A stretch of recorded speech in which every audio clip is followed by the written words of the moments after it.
يا أيها الذين آمنوا إن تنصروا الله ينصركم ويثبت أقدامكم. Ya, jadi yang pertama terkait dengan sholat tasbih sendiri Pak Soleh Haji. Saya pribadi condong kepada pendapat yang mengatakan bahwa hadis yang meriwayatkan tentang sholat tasbih itu hadis dhaif. Kalau hadis dhaif tidak bisa dijadikan hujjah atau landasan atau pegangan untuk dijadikan beramal, untuk dijadikan sandaran dalam kita beramal. Demikian Pak Soleh Haji. Oleh karena itu, saya pribadi condong kepada pendapat para ulama yang mengatakan bahwa sholatut tasbih ya hadithuhu dhaif. Hadis tentang sholat tasbih itu dhaif, lemah.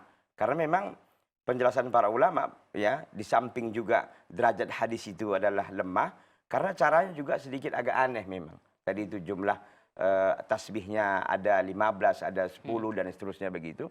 Maka kita katakan bahwa secara pribadi saya condong kepada pendapat yang mengatakan hadis yang mengatakan hadis sholat tasbih itu adalah hadis dhaif. Tidak bisa dijadikan hujjah atau sandaran dalam kita